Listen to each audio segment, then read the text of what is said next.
आज के इस वीडियो में हम कक्षा 6 के चैप्टर 1 अपनी संख्याओं की जानकारी के बारे में पढ़ेंगे। इससे पहले मैंने इसकी एक्सरसाइज 1.1 आपको करवा दी थी। आपको यह भी बताया था कि संख्याएं हम कैसे लिखते हैं, उनको भारत में कैसे बोला जाता है और दुनिया के अन्य हिस्सों में यानी अंतर्राष्ट्रीय स्तर पर संख्याओं को कैसे बोला और पढ़ा जाता है। आज के इस वीडियो में हम मात्रक के बारे में जानेंगे। यूनिट, ये आपके पिछली कक्षा में भी था। यूनिट का मतलब कि जैसे आपने सुना होगा कि यहां से हमारा शहर 20 किलोमीटर दूर है, तो वो 20 किलोमीटर क्या है। या आपने सुना होगा कि कुर्ते के लिए तो 5 मीटर कपड़े की आवश्यकता है, तो वो 5 मीटर क्या है।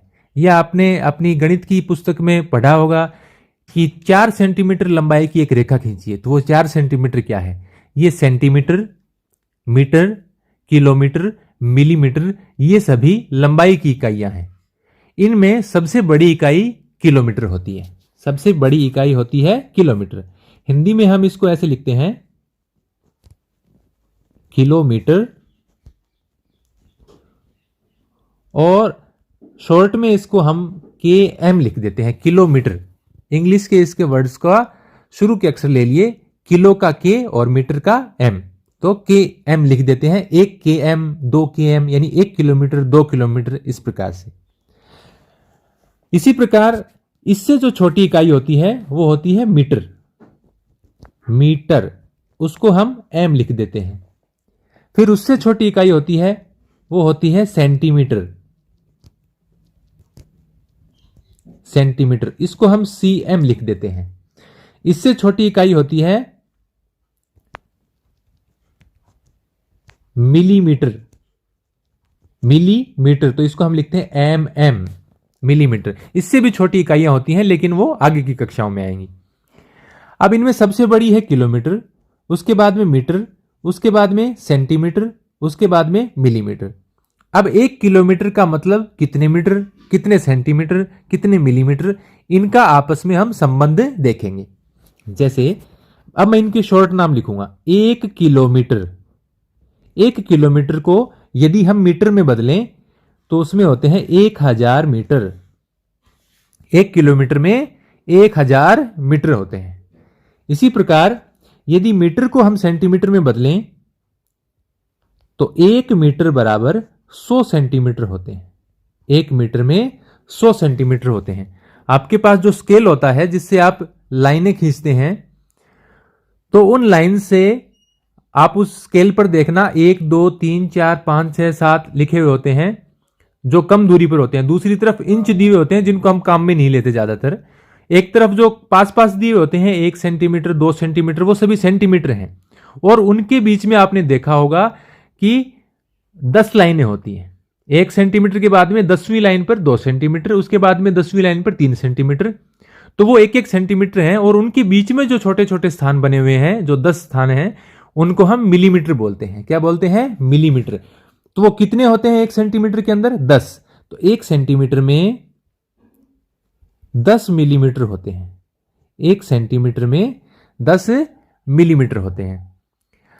अब ये 3 संबंध आपको याद रखने ही है। 1 किलोमीटर बराबर 1000 मीटर, 1000 मीटर, 1 मीटर बराबर 100 सेंटीमीटर, 1 सेंटीमीटर बराबर 10 मिलीमीटर।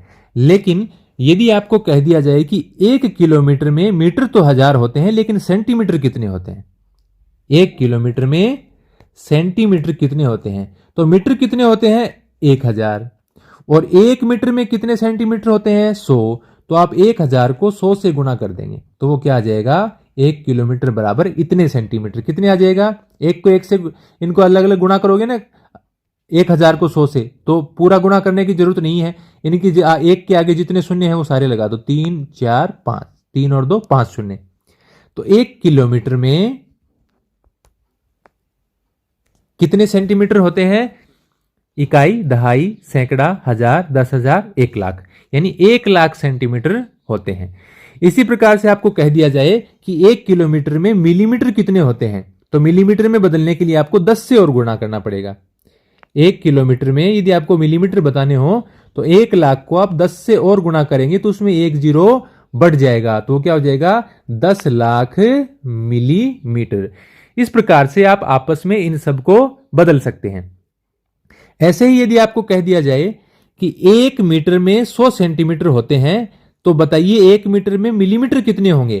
तो 1 मीटर को मिलीमीटर में बदलने के लिए, चूंकि 1 सेंटीमीटर में कितने होते हैं 10 मिलीमीटर, तो आपको 100 सेंटीमीटर जो था इसको मिलीमीटर में बदलने के लिए 10 से गुणा करना पड़ेगा। और जैसे ही आप इसको 10 से गुणा करोगे तो 1 के आगे कितने जीरो हो गए 3, तो यह हो जाएगा 1000 मिलीमीटर, यानी 1 मीटर में 1000 मिलीमीटर होते हैं। तो इनको आपस में आप ऐसे बदल सकते हैं। ये थी लंबाई की इकाइयां। इसके बाद में वजन को मापने के लिए आपने सुना होगा कि जैसे आपके पिताजी ने कहा कि बाजार से 2 किलोग्राम आलू लेकर आओ, या आपके माताजी ने आपसे कहा कि चाय तो खत्म हो गई है, आधा किलोग्राम चाय पत्ती लेकर आओ। तो आधा किलोग्राम का मतलब क्या होता है, आपने कभी ध्यान किया है? जो दुकानदार है वो क्या रखता है, वो 500 ग्राम का एक बाट रखता है उसको चाय पत्ती को तोलने के लिए। तो वो 500 ग्राम का मतलब क्या होता है, आधा किलोग्राम। तो 1 किलोग्राम में कितने ग्राम होंगे? जब आधा किलोग्राम में 500 होते हैं तो 1 किलोग्राम में कितने होंगे 1000 ग्राम। तो ये ग्राम किलोग्राम ये किसको ये काम में आते हैं, माप के लिए। तो अब हम वजन के लिए, वजन को भार को मापने के लिए लिखेंगे किलोग्राम। किलोग्राम के लिए हम शॉर्ट में लिखते हैं केजी। किलोग्राम से छोटी इकाई होती है ग्राम, इसको हम शॉर्ट में लिखते हैं जीएम। होता है मिलीग्राम। मिलीग्राम को हम mg लिखते हैं। अब 1 किलोग्राम में कितने ग्राम होते हैं, 1 ग्राम में कितने मिलीग्राम होते हैं, ये अभी देखते हैं। 1 किलोग्राम में होते हैं 1000 ग्राम। अभी मैंने आपको एग्जाम्पल बताया कि जब आप आधा किलोग्राम कोई सामान लेंगे, कोई वस्तु लेते हैं, आधा किलोग्राम जब दुकानदार तोलता है तो वो जो बाट रखता है वो आप देखना वजन 500 ग्राम का रखता है। तो 1 किलोग्राम में कितने ग्राम होते हैं 1000 ग्राम। फिर 1 ग्राम में 1000 मिलीग्राम होते हैं। 1 ग्राम में 1000 मिलीग्राम होते हैं। अब यदि आपको कह दे कि 1 किलोग्राम में 1000 ग्राम होते हैं तो 1 किलोग्राम में मिलीग्राम कितने होंगे, तो आप 1 किलोग्राम को यदि मिलीग्राम में बदलें तो 1000 ग्राम, और एक ग्राम में कितने मिलीग्राम होते हैं 1000, तो आप इसको 1000 से गुणा कर देंगे। कितने शून्य हो गए, ये 6 शून्य, ये आप 1 के आगे लगा दीजिए तो ये हो जाएगा 10 लाख मिलीग्राम, यानी 1 किलोग्राम में 10 लाख मिलीग्राम होते हैं। तो ये है इकाइयां वजन के लिए। इसके बाद में जो वस्तुएं तरल होती हैं जैसे पानी, तेल, दूध, उनको हम किस में मापते हैं? जैसे आपने सुना होगा कि 1 लीटर दूध ले आओ या आधा लीटर दूध ले आओ, तो वो दूध को मापने के लिए क्या काम में लेते हैं हम, लीटर। क्या काम में लेते हैं, लीटर। और उससे छोटी इकाई होती है मिलीलीटर। जैसे आप कभी अपनी जूस की बोतल पर या और किसी पेय पदार्थ की बोतल पर आप देखना, उस पर लिखा हुआ मिलेगा आपको 350 ml, 500 ml, तो वो क्या है, तरल पदार्थ को मापने की इकाइयां हैं। जैसे लीटर और मिलीलीटर, लीटर और मिलीलीटर। इसको आप एल लिख सकते हो या कैपिटल एल भी लिख सकते हो, और इसको आप एमएल लिख सकते हो। अब 1 लीटर में 1000 मिलीलीटर होते हैं। 1 लीटर में कितने मिलीलीटर होते हैं, 1000 मिलीलीटर। तो इससे छोटी इकाइयां आपको छठी कक्षा में ध्यान रखने की जरूरत नहीं है। तो मैंने आपको किस किस की इकाइयां बताई, एक तो लंबाई की इकाइयां बताई, किलोमीटर, मीटर, सेंटीमीटर और मिलीमीटर। फिर मैंने किलोग्राम की यानी वजन मापने की इकाइयां बताई, किलोग्राम, ग्राम और मिलीग्राम।